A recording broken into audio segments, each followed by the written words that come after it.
Richard? He asked. No, I feel fine, Camilla told him. Well, then I don't see any reason why she shouldn't go to school tomorrow. Here's some ointment that should clear up those stripes in a few days. If it doesn't, you know where to reach me. Dr. Bumble said, turn into Mrs. Cream, and off he went. The next day was a disaster. Everyone at school laughed at Camilla. They called her Camilla Crayon and Night of the Living Lollipop. She tried her best to act as if everything were normal, but when the class said the Pledge of Allegiance, the stripes turned red, white, and blue, and she broke out in stars. The other kids thought this was great. One yelled out, let's see some purple polka dots. Sure enough, Camilla turned all purple polka dotty. Someone else shouted, checkerboard. And a pattern of squares covered her skin. Soon, everyone was calling out different shapes and colors. And poor Camilla was changing faster than you can change channels on TV.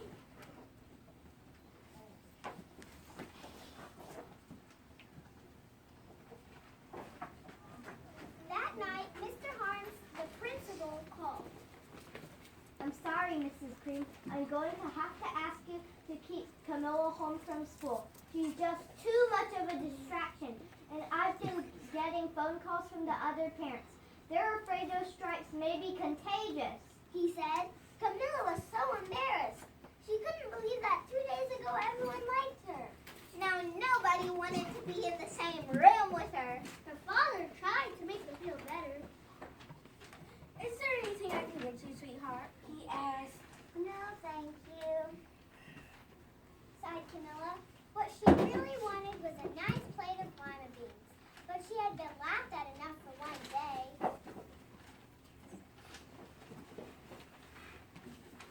Whoa, yes, I see.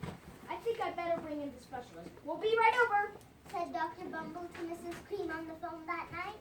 About an hour later, Dr. Bumble arrived with 4 people in long white coats. He introduced them to the Cream. This is Dr. Rock, Dr. Sponge, Dr. Cricket, and Dr. Young. Then the specialist went to work on Camilla. They squeezed and jabbed, tapped, and tested. It was very uncomfortable. Was not the mumps or the measles. Definitely not chicken pox or sunburn, replied the specialist. Try these. Take one of each before bed. Said the specialist. They each handed her a bottle filled with different colored pills. Then they filed out the front door, followed by Dr. Bumble. That night, Camilla took her medicine. It was awful. When she woke up the next morning, she did feel different, but when she got dressed, her clothes didn't fit right. She looked in the mirror, and there, staring back at her, was a giant multicolored pill with her face on it. Dr. Bumble looked over as soon as Mrs. Cream called, but this time, instead of the specialist, he brought the Dr. Gordon and Mr. Mellon were the finest scientific minds in the land. Once again, Camilla was poked and prodded, looked at, and listened to. The experts wrote down lots of numbers. Then they huddled together, and Dr. Gord finally spoke. It might be a virus, he announced with authority. Suddenly, fuzzy little virus balls appeared all over Camilla, Or possibly some form of bacteria. said Mr. Mellon. Out popped squiggly little bacteria too. Or it may be a fungus. Added Dr. Gord. Instantly, Camilla was covered with different colored fungus blotches. The experts looked at Camilla and then at each other. We need to go back over these numbers back at the lab. We'll call you when we know something, said the experts. But the experts didn't have much. But the experts didn't have a clue. Much of the cure. By now, the TV news had found out about Camilla. Reporters from every channel were outside her house, telling the story of the bizarre case of the incredible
Moving report. Back to you.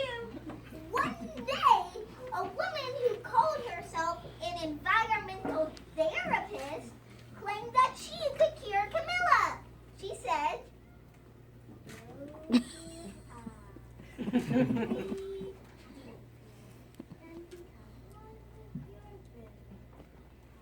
I wish you hadn't said that. Camilla groaned. Slowly, she started to melt into the walls of her room. Her bed became her mouth. Her nose was a dresser, and two paintings were her eyes. The therapist screamed and ran from the house. It just keeps getting worse and worse. Cried Mrs. Green. She began to sob.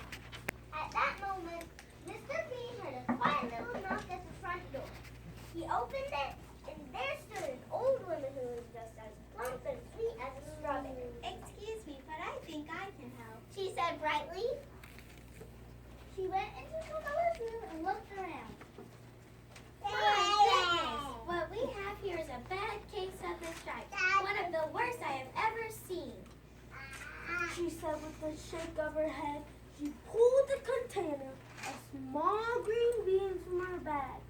She said, Here, these might do the trick. Are those magic beans? The old woman replied. Oh, my no. There's no such thing. These are just plain old lima beans. I'll bet you like some, wouldn't you? Yeah, she asked Camilla. Camilla wanted a big, heaping plate full of lima beans, more than just about anything. But she was still afraid to admit it. She said, yuck, no one likes lima beans, especially me. Oh, dear. I guess I was wrong about you. The old woman said sadly. She put the beans back in her bag and started towards the door. Camilla watched the old woman walk away. Those beans would taste so good, and being laughed at for eating them was nothing compared to what she had been going through. She finally couldn't stand it. Wait, the truth is, I really do love lima beans. she cried. The old woman smiled, popping a handful of beans into Camilla's mouth and said, I thought so. Said Camilla. Suddenly, the branches, feathers, and squiggly tails began to disappear. Then the whole room swirled around. When it stopped, there stood Camilla, and everything was back to normal. I'm cured! She shouted. The old woman said, Yes, I knew the real you was in there somewhere. she patted Camilla on the head and went outside and vanished into the crowd.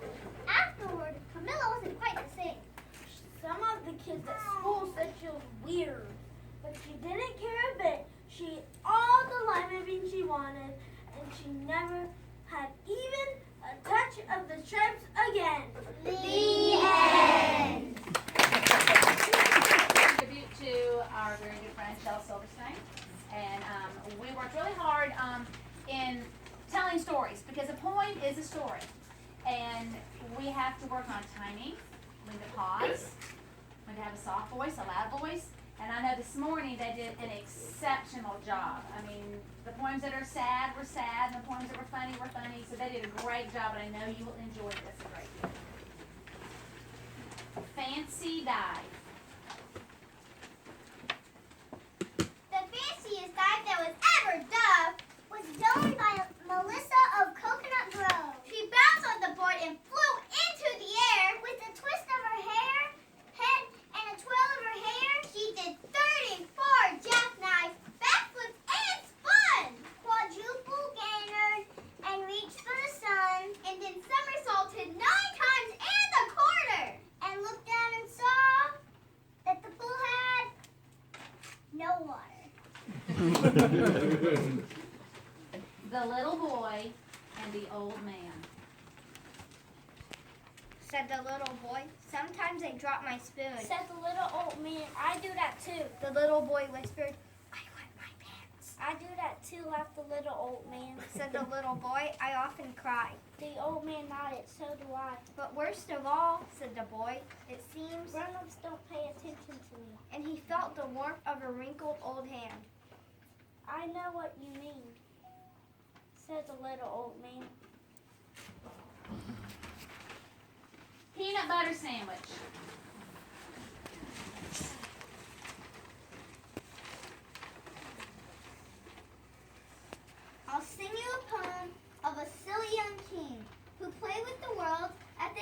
string.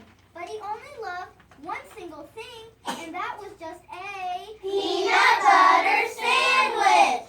His scepter and his royal gowns, his rings of gold and golden crowns, were brown and sticky from the mounds and drippings from each Peanut butter sandwich. His subjects all were silly fools, for he had passed a royal rule that all that they could learn in school was how to make a Peanut butter sandwich. He would not eat his sovereign steak. He scorned his soup and kingly cake. He told his courtly cook to bake an extra sticky Peanut butter sandwich. And then, one day, he took a bite and started chewing with delight, but found his mouth was stuck quite tight from the last bite of Peanut butter sandwich. his brother pulled, his sister pried, the wizard pushed, his mother cried, my boys committed suicide from eating his last Peanut butter sandwich. The dentist came in the royal dock. The royal plumber banged a knock, but still those jaws stayed tightly locked. Oh, darn that sticky Peanut butter sandwich. The carpenter, he tried with fire. The telephone man tried with wires. The fireman, they tried with fire, but couldn't melt that Peanut butter sandwich. with ropes and pulleys, drilled and coiled, with steam and lubricating oil. For 20 years of tears and toil, they fought that awful Peanut butter sandwich. Then all his royal subjects came. They hooked his jaws with grappling chains. They pulled both ways with might and main against that stubborn Peanut butter sandwich. Each man and woman, girl and boy, put down their plows and pots and toys, and pulled until crack. Oh joy! They broke right through that Peanut butter sandwich. A puff of dust, a screech, a squeak, the king's jaw opened with a screech. And then in a voice so faint and weak, the first words they heard him speak were, how about a Peanut butter sandwich. Smart.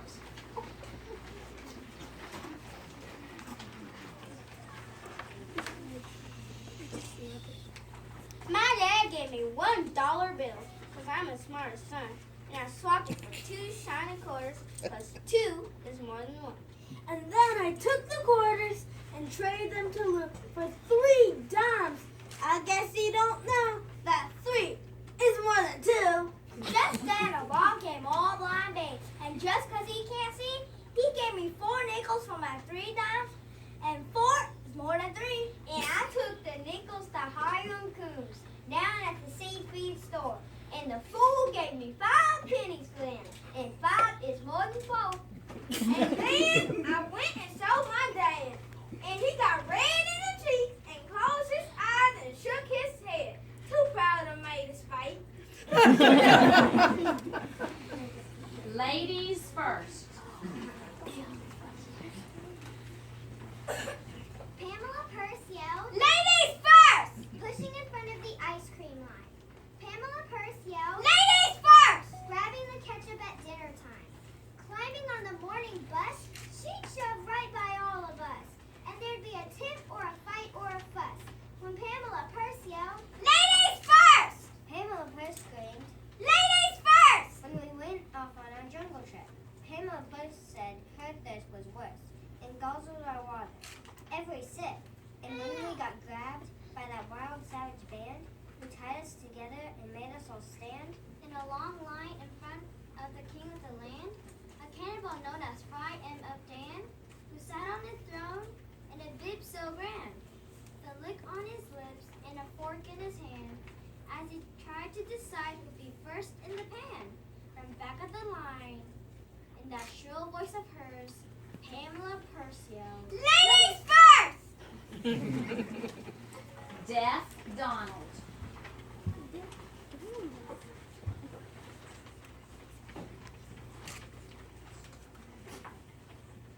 Deaf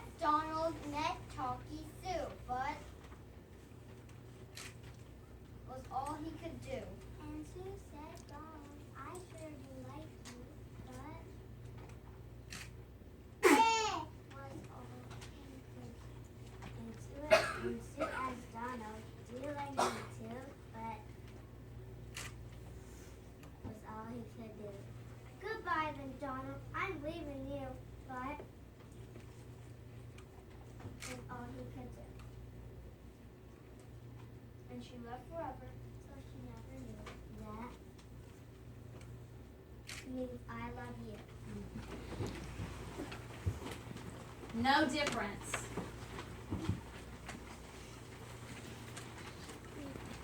Small as a peanut, big as a giant. We're all the same size when we turn off the light. Rich as a sultan, poor as a mite. We're all worth the same when we turn off the light. Red, black, or orange, yellow, or white. We all look the same when we turn off the light. So maybe the way to make everything right is for God to just reach out and turn off the light. The me who with an exactly what?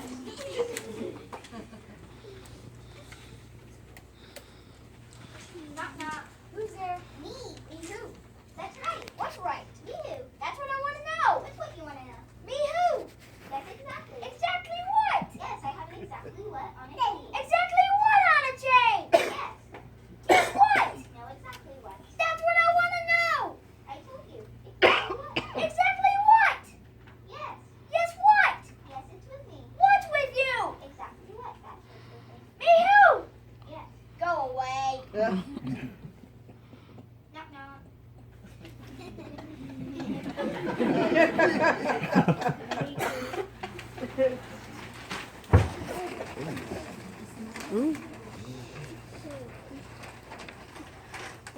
Sit. I cannot go to school today. Said little Peggy and McKay. I have the measles. And the mumps. Yes. A rash. And purple bumps. My mouth is wet. My throat is dry. I'm going blind in my right eye. My tonsils are as big as rocks. I've counted 16 chicken pox. And there's one more. That's 17. And don't you think my face looks green? My leg is cut. My eyes are blue. It might be enzymatic flu. I cough and sneeze and gasp and choke and urinate. My little leg is brown. I know my chin. My belly button's caving in. My back is red. My ankles break. My appendix pains each time it rains. My nose is cold. My toes are numb. I hear a shiver in my thumb. My neck is stiff. My voice is weak. I hardly whisper when I speak. My tongue is stiff. I think my hair is falling out. My elbow's bent. My spine ain't straight. My temperature is 108. My brain is strong. I cannot hear. There's a hole inside my ear. I have a hangnail and my heart is wet. What's that? What's that you said? You say today is Saturday. Goodbye, I'm going out to